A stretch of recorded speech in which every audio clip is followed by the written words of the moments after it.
Selamat datang kembali di channel Anime Zone.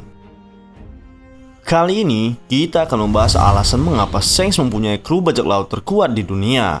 Shanks si rambut merah, ya, adalah kapten dari bajak laut rambut merah dan mendapat predikat sebagai salah satu dari orang terkuat di dunia One Piece. Meski kita sudah melihat berbagai macam bajak laut kuat di dunia One Piece, namun Shanks tetap menjadi salah satu yang terbaik di antara mereka. Seperti yang sudah diketahui, Shanks adalah mantan anak buah dari Raja Bajak Laut Goldie Roger. Bahkan bisa disebut ia merupakan kru kesayangan Roger.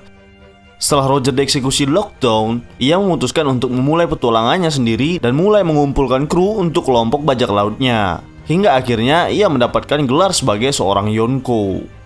Sebagai informasi, Yonko adalah 4 bajak laut hebat yang memiliki kekuasaan layaknya seorang kaisar. Dan di antara semua Yonko tersebut, hanya Shanks dan kelompoknya yang masih belum diketahui kekuatan serta kemampuan mereka.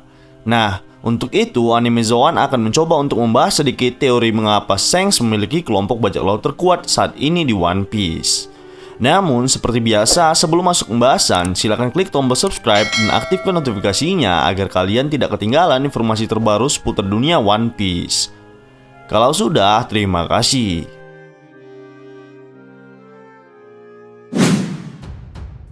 Shanks memulai petualangannya sebagai bajak laut tak lama setelah eksekusi mantan kaptennya Goldie Roger. Setelah itu, ia memutuskan merekrut Ben Beckman sebagai kru pertama bajak lautnya. Ia mendengar kalau Ben adalah orang yang berbahaya dan cukup kuat di wilayahnya. Sama seperti saat Luffy merekrut Zoro, yang pada saat itu Luffy sudah mengetahui kalau Zoro adalah pendekar pedang yang berbahaya di Ice Blue. Ben Beckman bisa dibilang bukanlah orang sembarangan. Ia disebut sebagai orang yang memiliki IQ tertinggi atau dengan kata lain adalah orang yang sangat jenius.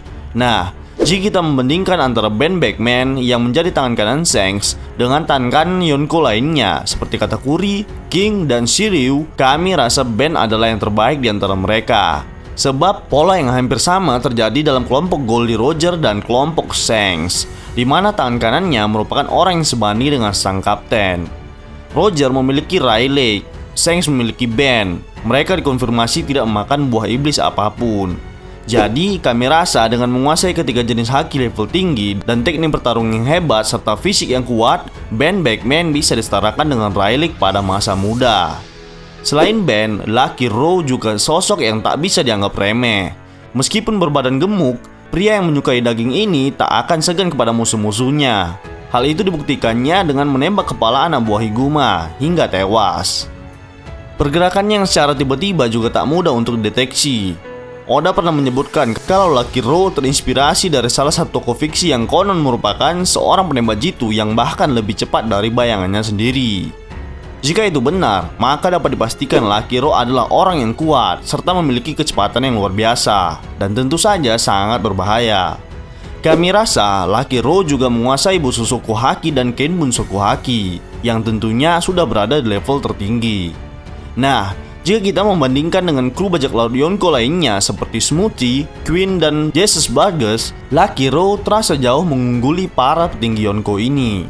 Smoothie dari bajak laut Big Mom memang dikatakan sangat berbahaya. Namun, jika ia tidak menguasai haki seperti kakaknya, Katakuri, ia akan dengan mudah dikalahkan oleh Lucky Rowe. Queen yang terlihat perkasa dapat dikalahkan dengan mudah oleh Big Mom hanya dengan kekuatan fisik biasa. Apalagi Burgess yang tak berdaya ketika dihajar habis-habisan oleh Sabo ketika di Dressrosa. Nah, dengan membandingkan para komandan Yonko lainnya, sudah pasti Lucky Rowe berada di posisi terdepan. Ini sejalan dengan klaim Angkatan Laut yang mengatakan kelompok bajak laut rambut merah tak mempunyai celah atau kekuatan mereka hampir setara di setiap anggota. Antara Lucky Rowe dan Ben Beckman, mereka tidak memiliki perbedaan kekuatan yang cukup jauh, meskipun Ben menjabat sebagai wakil kapten. Begitu pula dengan Yasop yang direkrut oleh Shanks karena mendengar kabar kalau Yasop adalah seorang penembak jitu terhebat di dunia. Yasop yang merupakan ayah dari Usopp mengklaim dirinya sebagai seorang penembak jitu dapat menembak antena semut dari jarak sekitar 100 meter. Kemampuan menembak yang tentu saja luar biasa. Bahkan Luffy pernah berkata bahwa ia tidak pernah melihat Yasop meleset dari sasarannya. Dalam hal ini, Yasop sepertinya sangat menguasai Kenbun Soku Haki untuk dikombinasikannya dengan kemampuan menembak yang akurat, seperti yang dilakukan Usopp saat membuat Sugar pingsan di Dressrosa. Selain menembak, Yasop sepertinya juga hebat dalam pertarungan jarak dekat. Itu dibuktikan dari kemungkinan ia pernah melakukan duel dengan Vista di masa lalu. Vista merupakan seorang pendekar pedang dari bajak laut Whitebird, jadi tidak mungkin Yasop mengimbanginya hanya dengan menembak. Jika Yasop hebat dalam pertarungan jarak dekat, itu berarti Busosoko Haki miliknya juga tak kalah hebat dengan Ben Beckman dan Lucky Rowe. Ya, kembali lagi klaim yang mengatakan kalau kru bajak laut rambut merah tak dapat ditembus atau kekuatannya setara. Jika kita melihat seberapa hebat Yasop dibandingkan dengan komandan Yonko lain yang setara dengannya seperti Cracker, Jack, dan Van Augur, pemenangnya tetap Yasop. Peluru yang dilapisi haki tingkat tinggi dan Ken Bunsoku Haki yang bisa memprediksi lawan akan sangat merepotkan, bukan? Nah, mungkin itulah kekuatan Yasop yang sesungguhnya. Melihat kelompok bajak laut rambut merah yang begitu perkasa dan mempunyai nama besar di lautan, mungkin sangat wajar jika Shanks saat ini memiliki kru bajak laut terkuat di dunia. Pada awalnya, Goldie Roger yang memegang gelar Raja Bajak Laut memiliki kru yang terkuat pada masanya. Setelah dibubarkan, Whitebird mengambil alih gelar sebagai bajak laut dengan kru terkuat di dunia. Nah, setelah Whitebird meninggal, posisi Yonko yang ditinggalkannya diambil alih oleh Blackbird. Blackbird hanya berfokus untuk berburu buah iblis demi bisa membuat krunya menjadi jauh lebih kuat. Jadi bisa dikatakan kalau saat ini mereka belum bisa menandingi kru dari bajak laut rambut merah yang dipimpin oleh Shanks. Begitu juga dengan Big Mom, meskipun memiliki banyak kru dengan kekuatan monster seperti Katakuri, Perspero, Ovon, dan yang lain, namun Big Mom sendiri terkadang tidak bisa mengontrol dirinya saat terkena wabah COVID sehingga itu bisa membahayakan semua anggota keluarganya. Dengan kata lain, Big Mom bisa menjadi ancaman bagi kelompoknya sendiri kapan saja. Kaido juga memiliki kru yang berkekuatan monster, sebut saja King, Queen, dan Jack, dan mungkin saja Yamato sang anaknya. Namun, kebanyakan pasukan Kaido adalah pengguna buah iblis buatan Smile, yang pabriknya sendiri sudah dihancurkan oleh Luffy dan Law, sehingga Kaido tidak bisa lagi memproduksi buah iblis untuk anak buahnya.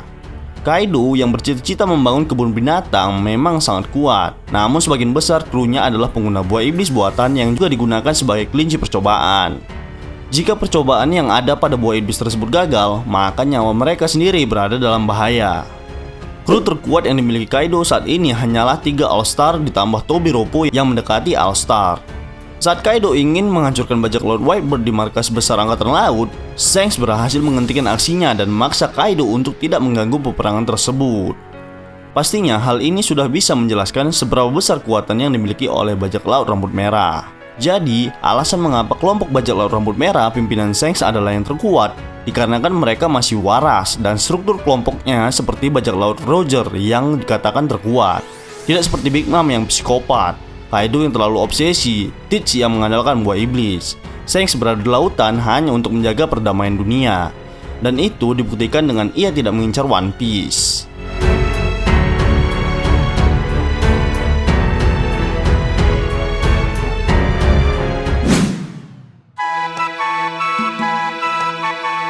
Nah, mungkin itu aja dulu pembahasan tentang alasan mengapa Shanks memiliki kru bajak laut yang terkuat. Mungkin itu bisa menjawab rasa penasaran kalian, dan bagaimana menurut kalian? Jika menurut kalian pendapat kami ini masih keliru, kita bisa berdiskusi di kolom komentar di bawah ini, tentunya dengan sopan dan santai. Jika kalian suka video ini, silahkan like, share, dan subscribe. Satu subscribe dari kalian akan sangat membantu perkembangan channel kita ini. Dan last word, terima kasih.